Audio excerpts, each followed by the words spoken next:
जिंदगी किसी ने मऊ भैनों की गाल नहीं करने लगा, जिंदगी किसी ने मऊ भैनों ने तस्वीरें लाए गाल नहीं करने लगा, जिंदगी ने किसी ने बच्ची ने तस्वीरें लाए गाल नहीं करने लगा। इस मेरे मरे हुए प्यो ने गालां कढ़ियन, इस मेरी मां नूं गालां कढ़ियन। मैं पिंडी वाल अल्हम्दुलिल्लाह इज्जतदार लोग हाँ सी, इसको मैं इस चीज़ का बदला लहसान है। वली खान लाला 786 ग्रुप की बहुत बड़ा ग्रुप पाकिस्तान के अंदर है। तो दूसरे नंबर पे रजब भट्ट आते हैं। रजब भट्ट के साथ इब्रार की डायरेक्ट दोस्ती है, उठना बैठना है, एक दूसरे को फोन करते हैं। इब्रार के खानदान की पहले से दुश्मनी थी, इसके दादा अबू भी मानसेरा में कत्ल हुए थे।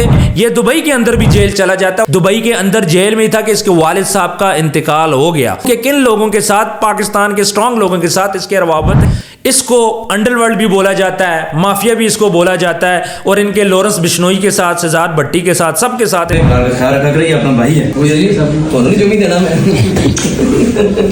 इमरान ने हमारे जेल में बहुत ड्यूटी दी है, मुश्किल टाइम। और ये मेरे चंद वो दोस्त हैं कि जिनको मैं, जरूरी नहीं है कि मैं इनके रोज सामने हूँ। ये मेरे वो दोस्त हैं जो हर टाइम मेरे लिए हाजिर है और हर टाइम हमारे साथ है। शानी टाइगर ये बात बोलते हैं कि इब्रार ने जेल के दिनों में हमारी बड़ी खिदमत की है। जब हम लोग जेल में, इब्रार बाहर था, शानी टाइगर, फरक खोकर साहब ये सारे अंदर थे। इस वीडियो में आपको जफर सुपारी साहब भी नजर आ रहे हैं। दोस्तों मैं लोहरा ने तारीख 8 7वां रोज़ा, रोजे नहीं हाले थे जाए, लेकिन रोजा ताई खोल से इसकी मैं एयरपोर्ट पे उतरता है। इस वीडियो में आप देखें तो वो बताता है कि भाई मैं एयरपोर्ट पे उतर चुका हूँ। जब लाहौर उसके घर के बाहर जाता है, वहां पे जाके बताता है कि मैं तुम्हारे घर के बाहर आ गया हूँ, मैं तेरे महल्ले जा, समझ गया। ऐ तेरी गड्डियां चलती नहीं, दो सामने कार ही, ऐ तू कैमरे लाइन है, ऐ कार है तेरा। आप बताना चाहेंगे अभी आप कहाँ पे हैं, मतलब कौन से मुल्क में हैं, या पाकिस्तान में? पाकिस्तान में जी, पाकिस्तान में। कि मान डोगर भी असला लेके उमर भट्ट के घर के ऊपर चला गया था। उसने मेरी इज्जत पे वार किया, मेरी फैमिली को टारगेट किया, मेरी माँ बहनों को उसने गालियां दी, मेरे मरे हुए बाप की उसने तस्वीर लगाई, गालियां दी। वालिद साहब मेरे फोत हो गए, अल्लाह पाक उनका वो जान अच्छा करे। बस मेरे वालिद साहब को जब उसने गालियां दी तो नाकाबिले बर्दाश्त है। जैसा कि आप सबको पता है, लाहौर के अंदर एक टिकटॉकर दूसरे टिकटॉकर के घर पे जाता है और वहां पे जाके उसको फायर मारता है। ये बंदा कौन है? इसमें इतनी हिम्मत कहां से आई और इतना गुस्सा कहां से आया कि ये कतर से आता है पाकिस्तान से उसका घर ट्रेस करता है और सीधा जाके उसके घर के ऊपर खड़ा होकर उसको फायर मारता है, और साथ साथ वीडियोस बनाता है, साथ साथ बताता जाता है कि मैं कतर से पाकिस्तान आ गया हूं, मैं लाहौर पहुंचा हूं, अपना ख्याल करो। साथ साथ इनको धमकियां भी देता है, और सबको यही लग रहा था कि ये बात धमकियों तक रहेगी, लेकिन ये उसके घर जाता है, उसके घर पे ऊपर जाके फायरिंग करता है उसके ऊपर। तो मैं बात कर रहा हूं इब्रार इब्बी 333 की। इस वीडियो में मैं आपको बताऊंगा इब्रार इब्बी कौन है, उसके कॉन्टैक्ट्स पाकिस्तान के अंदर किन स्ट्रॉन्ग बंदों के साथ है, कौन से ग्रुप्स के साथ उसका ताल्लुक है, वो ये सारे मामलात कैसे करता है। माजी में भी वो जेल में रह चुका है, बाहर दुबई में भी वो जेल काट चुका है, तो कैसे ये अपने इस नेटवर्क को डील करता है और पाकिस्तान के अंदर लोग कैसे उसको सपोर्ट करते हैं। ये बंदा इतना ज्यादा स्ट्रॉन्ग क्यों है, खास तौर पे पाकिस्तान के जो बड़े यूट्यूबर्स हैं, सोशल मीडिया इन्फ्लुएंसर्स हैं, उसके साथ इसके रवाबत हैं, ये सबके साथ कांटेक्ट में है, और ये कैसे इन चीजों को लेके चलता है, ये सब डिटेल में आपको बताऊंगा इस वीडियो में। इस वीडियो को आपने एंड तक देखना है, और अगर आपने चैनल को सब्सक्राइब नहीं किया तो आप चैनल को सब्सक्राइब कर लें। इब्रार इब्बी का सही नाम है सैयद इब्रार हुसैन शाह, और ये बिलोंग करता है जिला मानसेरा के एक छोटे से गांव शफेदा से, उगी रोड के ऊपर ये गांव आता है। इब्रार के खानदान की पहले से दुश्मनी थी, इसके दादा अबू भी मानसेरा में कत्ल हुए थे। चूंकि दुश्मनी बहुत ज्यादा थी, उसके बाद इसके वालिदैन रावलपिंडी आ गए थे, और इब्रार की जो पैदाइश है रावलपिंडी की पैदाइश है। थोड़ा सा इब्रार बड़ा होता है, उसके बाद स्कूल जाने लगता है, इस्लामिया स्कूल रावलपिंडी से इसने मैट्रिक किया है, और उसके बाद इसकी सदर के अंदर साउंड सिस्टम की शॉप थी, वहां पे ये कुछ टाइम रहता है। उसके बाद इसका लड़ाई झगड़ा होता है, उस झगड़ा होने के बाद ये जेल चला जाता है। ये फिर जेल से बाहर निकलता है, चूंकि केसेस चल रहे होते हैं, वो केस भी चल रहा होता है, मजीद इसकी लड़ाई होती है, और उसके बाद ये पाकिस्तान को छोड़ के दुबई चला जाता है। दुबई में ये 3 साल रहता है, और 3 साल में ये दुबई के अंदर भी जेल चला जाता है, वहां पे भी उसकी लड़ाई होती है। तो पाकिस्तान में भी इसने लड़ाई की, उसके बाद ये दुबई गया, दुबई में भी इसने लड़ाई की, उसके बाद ये दुबई के अंदर जेल में था कि इसके वालिद साहब का इंतकाल हो गया। उसके बाद जब ये जेल से छूटता है तो ये फिर वापस पाकिस्तान आ जाता है, और फिर ये लड़ाई झगड़ा इन चीजों से दूर रहना शुरू कर देता है। उसके बाद ये दोबारा से से कतर चला जाता है। अब ये कतर में मुकीम है, यहाँ पे टिकटॉक की लाइफ इसकी स्टार्ट होती है। टिकटॉक के ऊपर लाइव बैठना ये स्टार्ट कर देता है, वहां से इसकी दोस्तियां बढ़ती हैं, लेकिन यहाँ पे शमशेर भट्टी के साथ इसका झगड़ा स्टार्ट हो जाता है और फिर वहां से ये पाकिस्तान आता है, ये सारे मामलात करता है। मैं आपको बताऊंगा कि कैसे ये झगड़ा स्टार्ट हुआ शमशेर भट्टी पे, कैसे इसने फायरिंग की, कैसे ये सारे इसने मामलात हुए। लेकिन इससे पहले मैं आपको दिखाना चाहूंगा वीडियोस के थ्रू के किन लोगों के साथ, पाकिस्तान के स्ट्रॉन्ग लोगों के साथ इसके रवाबत है। सबसे पहले मैं बात करूंगा वली खान लाला 786 ग्रुप की। बहुत बड़ा ग्रुप पाकिस्तान के अंदर है, बहुत ज्यादा बंदे इसमें इन्वॉल्व हैं, स्ट्रॉन्ग ग्रुप है, इनके ऊपर केसेस चल रहे हैं और पाकिस्तान के अंदर इनको माना जाता है, इनको सुना जाता है, इनको देखा जाता है और खासतौर पर नौजवान नस्ल इनको बहुत ज्यादा फॉलो कर रही है। खतरनाक एक ग्रुप है। इस ग्रुप के साथ इब्रार के डायरेक्ट ताल्लुक है, डायरेक्ट दोस्ती है, इब्रार का इनके साथ उठना बैठना है। 786 के नाम से ये फेमस ग्रुप है। पहले ये ग्रुप होता था फरक कोकर के साथ, ताजी कोकर साहब के साथ, लेकिन बाद में ये उनसे अलहदा हो जाते हैं और 786 के नाम से ये ग्रुप बनता है। दूसरा नंबर है रजब भट्ट और मान डोगर का। पाकिस्तान के अंदर इस टाइम पे यूट्यूब किंग माना जाता है रजब भट्ट को। रजब भट्ट के ऊपर इस टाइम पे 7 केसेस चल रहे हैं, थाना कचहरी, अब उसके लिए घर जैसा माहौल हो गया। स्टार्ट में उसके लिए जरूर परेशानी हुई थी। बहुत ज्यादा स्ट्रांग ये बंदा है, पैसे के लिहाज से भी स्ट्रांग है और उसके दोस्ती रजब भट्ट की सियासतदानों के साथ भी हो चुकी है और अभी एक लेबोरेटरी भी वो लाहौर के अंदर बना रहे हैं। तो दूसरे नंबर पे रजब भट्ट आते हैं। रजब भट्ट के साथ इब्रार की डायरेक्ट दोस्ती है, उठना बैठना है, एक दूसरे को फोन करते हैं, जैसा कि आपको वीडियोस में नजर आ रहा है। तो सोशल मीडिया के जो किंग है उनके साथ भी इसकी दोस्ती है और यूट्यूब के ऊपर सबसे बड़ा नाम इस टाइम पे रजब भट्ट है, जिसके इब्रार के साथ कॉन्टेक्ट हैं। तीसरे नंबर पे मैं बात करूंगा फरक खान खोकर की। सब इनको जानते हैं, कोई तारीफ के मोहताज नहीं है। 333 जो ग्रुप है पाकिस्तान का इस टाइम पे सबसे बड़ा ग्रुप है जो काफी चीजों को लीड कर रहा है। अब ये ग्रुप बहुत ज्यादा अच्छे काम कर रहे हैं, लोगों की खिदमत भी कर रहा है, इंसानियत की खिदमत भी कर रहा है, लेकिन इनके ऊपर भी केसेस है। इन्होंने भी जेल काट चुके हैं, फरक कोकर भी जेल काट चुके हैं, तमाम उनके जो दोस्त हैं शानी टाइगर है वो भी जेल काट चुके हैं। तो ये जो ग्रुप है, ये ग्रुप इस टाइम पे सोशल मीडिया के ऊपर भी एक्टिव है, अच्छे काम भी कर रहा है, लोगों की खिदमत भी कर रहा है, लेकिन इसको अंडरवर्ल्ड भी बोला जाता है, माफिया भी इसको बोला जाता है और इनके लॉरेंस बिश्नोई के साथ, शहजाद भट्टी के साथ, सबके साथ इनके ताल्लुकात हैं। इनसे पंगा इस टाइम पे कोई भी नहीं लेता। एक स्ट्रॉन्ग ग्रुप है जो कि लोगों की खिदमत भी कर रहे हैं, सोशल वर्क भी कर रहे हैं, लेकिन जब इनके ऊपर इनके खिलाफ आवाज उठती है तो ये इसका जवाब भी देते हैं। तो ये बहुत बड़ा ग्रुप है। इब्रार को सपोर्ट किया करें, इब्रार का ख्याल रखा करें, ये अपना भाई है। जमी देना मैं इब्रार ने हमारे जेल में बहुत ड्यूटी दी है, मुश्किल टाइम। और ये मेरे चंद वो दोस्त हैं कि जिनको मैं जरूरी नहीं है कि मैं इनके रोज सामने हूँ। ये मेरे वो दोस्त हैं जो हर टाइम मेरे लिए हाजिर है और हर टाइम हमारे साथ है। अभी जरूरी नहीं है मैं इनके साथ रोज कोई वीडियो या कोई चीज दूँ।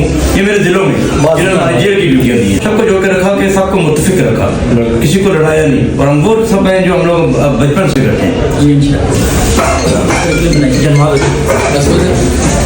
और जैसा कि आपने वीडियो में सुना, फरक खान खोकर ये बात बोलते हैं कि इब्रार हमारा बहुत अच्छा भाई है और शानी टाइगर ये बात बोलते हैं कि इब्रार ने जेल के दिनों में हमारी बड़ी खिदमत की है जब हम लोग जेल में थे।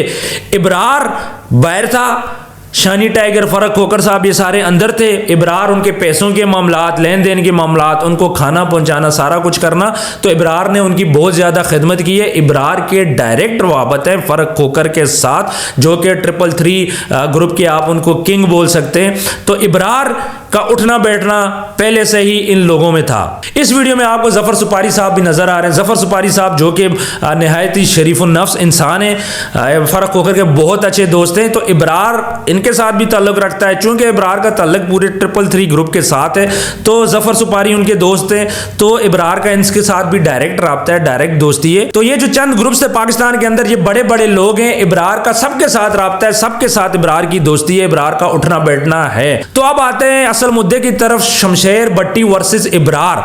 तो टिकटॉक लाइव के ऊपर इनकी आपस में कुछ मैचेस चलते हैं, बातचीत होती है, वहां पे दुश्मनी इनकी आपस में स्टार्ट होती है, लेकिन स्टार्ट में ये बातें होती है, स्टार्ट में इतना गुस्सा नहीं होता, लेकिन शमशेर भट्टी क्या करता है, वो लोगों की माँ बहनों को गालियां देता है। इब्रार के अलावा काफी लोगों को भी इसने गालियां दी हैं, काफी लोगों को उसने क्रिटिसाइज किया, बड़े बुरे वे में किए, किसी को माँ बहन की गाली देना, लेकिन उसको इस बात का पता नहीं था कि उसका पंगा गलत बंदे के साथ पड़ चुका है। इब्रार चूंकि कतर में था, ये लाहौर में था, ये बार बार ये बात बोलता था, उसकी माँ बहन को गालियां देता था, औरों की माँ बहन को गालियां देता था और बोलता था कि भाई तू पिंडी वाले क्या कर लोगे, लेकिन उसको अंदाजा नहीं था कि ये बंदा कतर से आएगा, कतर से आने के बाद उसका सॉफ्टवेयर अपडेट करेगा। दोस्तों मैं लाहौर आने इंशाल्लाह तारीख 8 7वां रोज़ा। इस टाइम मैं किधर हाँ लाहौर। इंशाल्लाह एमन पट्टी मिलिया नहीं मैं लफ्ज़ ए जिंदगी किसी ने मऊ भैनों की गाल नहीं करने लगा, जिंदगी किसी ने मऊ भैनों ने तस्वीरें लाए गाल नहीं करने लगा, जिंदगी ने किसी ने बच्ची ने तस्वीरें लाए गाल नहीं करने लगा। इस मेरे मरे हुए प्यो ने गालां कढ़ियन, इस मेरी मां नूं गालां कढ़ियन। मैं पिंडी वाल अल्हम्दुलिल्लाह इज्जतदार लोग हाँ सी, इस को मैं इस चीज़ का बदला लैसा ने। मैं वीडियो बनाना पाया, इंशाल्लाह मैं वीडियो अपलोड करना वा तो बकाया अल्लाह पाक खैर कसी। टाइम हो गया ने 12 दिहाड़ी ने 12 रोजे नहीं हाले दे जाए, लेकिन रोजा ताई खोल सकते उसकी मैं सॉफ्टवेयर से अपडेट कर सकता। जैसा कि आपने वीडियो में सुना, इब्रार ये बात बोलता है कि मैं सॉफ्टवेयर अपडेट करूंगा, मैं जो मेरे साथ पंगा करेगा मैं उसको नहीं छोड़ूंगा। और दूसरी बात, इब्रार जब वहां से निकलता है, जब एयरपोर्ट पे उतरता है, इस वीडियो में आप देखें तो वो बताता है कि भाई मैं एयरपोर्ट पे उतर चुका हूं। उसके बाद ये जब लाहौर उसके घर के बाहर जाता है, वहां पे जाके बताता है कि मैं तुम्हारे घर के बाहर आ गया हूं। मैं तेरे महल्ले जा समझ गया, मैंने तेरा कार दिखाना है, तेरी गड्डियाँ गलतियाँ नहीं तो सामने कार ही समझ गया, यही है ना, है कार ही है तेरा कार ही है तू कैमरे लाइन है कार ही तेरा। तो इतनी बड़ी ये कार्रवाई होती है कि बंदा आता है कतर से पाकिस्तान के अंदर, यहाँ बंदे को सर्च आउट करता है और उसके बाद उसको गोलियां मार के उसके बाद वो अभी तक नहीं पता पाकिस्तान में या फिर बाहर है। कहा यह जा रहा है कि वो बाहर चला गया है, लेकिन जब हमारी उनसे बात हुई उन्होंने बोला नहीं मैं पाकिस्तान के अंदर मौजूद हूँ।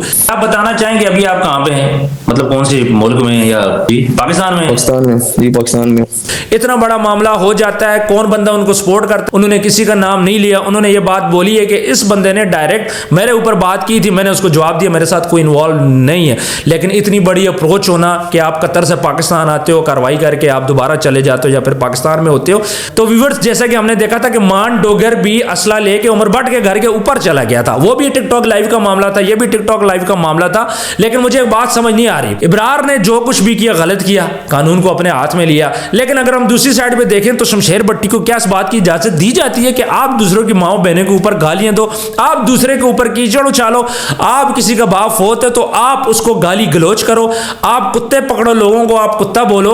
इब्रार ये बात बोलता है जब हमने उनसे पूछा कि भाई आपने क्यों इस हरकत की, इतनी बड़ी हरकत करने का आपको क्या फायदा हुआ? तो उसने बोला देखें इसने मेरे मरे हुए बाप के ऊपर बात की है, इसने मेरी माँ के ऊपर बात किया। मैं जब आया हूं कतर से पाकिस्तान तो मेरी वालदा ने मुझे बोला है, वो हॉस्पिटल में थी, मैं अपनी वालदा से मिलने नहीं गया। जब ये गालियां दे रहा था मेरी वालदा ने वीडियो देखी और मुझे बोला है कि ये बंदा क्यों तुम्हारे बाप को गालियां दे रहा है। उसने मेरी इज्जत पे वार किया, मेरी फैमिली को टारगेट किया, मेरी माँ बहनों को उसने गालियां दी, मेरे मरे हुए बाप की उसने तस्वीर लगाई, गालियां दी। वालिद साहब मेरे फोत हो गए, अल्लाह पाक उनका वो जान अच्छा करे। बस मेरे वालिद साहब को जब उसने गालियां दी फिर नाकाबिले बर्दाश्त है।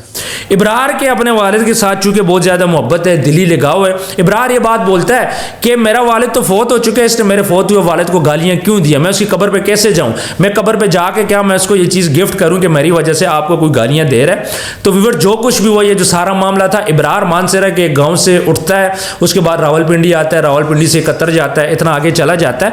तो इस टाइम पे ये जो सारी सिचुएशन हम लोग देखें तो हमें सिर्फ यही बात समझ आ रही है कि टिकटॉक लाइव जो कि पाकिस्तान के अंदर बैन है, बैन होने के बाद भी ये लोग इसको इतना ज्यादा क्यों यूज करते हैं। कुछ लोग ये बात बोलते हैं कि फर्क खोकर भी इसमें इन्वॉल्व है या फिर शहजाद भट्टी भी इसमें इन्वॉल्व है जो कि सपोर्ट कर रहे हैं इब्रार को। लेकिन इब्रार का ये बोलना है कि ये मेरा जाती मामला था, उसने मुझे गालियां दी थी, मेरी फैमिली को गालियां दी थी, तो मैंने खुद पर्सनल आके वहां पे बदला लिया। मैं चाहता तो पाकिस्तान आए बगैर किसी और के हाथ से भी ये काम करवा सकता था, लेकिन मैंने नहीं, चूंकि गालियां मुझे पड़ी है, मैंने ये काम खुद किया है। और चाहे फर्क होकर हो कोई भी हो, किसी ने मुझे किसी किस्म की भी सपोर्ट नहीं की। तो सोशल मीडिया के ऊपर जो अफवाहें चल रही हैं कि फर्क होकर का भी इसमें हाथ है, तो ये बात गलत। आप सबको इस बात का पता है कि कोई भी मामला कहीं पे हो फर्क होकर के दोस्तों से, तो वो फर्क होकर के ऊपर डल जाता है। माजी में भी उनके ऊपर बड़े सख्त से सख्त केसेस डाले गए थे। तो इब्रार से जब बात हुई उन्होंने इस चीज को डिनाई की है, कोई बंदा भी उनके साथ इन्वॉल्व नहीं है, उन्होंने ये जो सारी कार्रवाई है ये अकेले की है। तो व्यूअर्स, मानसेरा से एक बंदा उठा, सारे मामलात करता है, आते आते वो यहाँ पे दुश्मनियां पहली थी, उसने शरीफ होने की कोशिश की। इब्रार इबी से जब हमारी बात हुई, उसने बोला मैं सारी चीजें छोड़ चुका हूं, मैं टिकटॉक लाइव पे इसलिए आया था कि मैं एंटरटेनमेंट करूंगा, यहाँ पे अपना टाइम गुजारूंगा, नए दोस्त बनाऊंगा, दोस्तों से बातें करूंगा।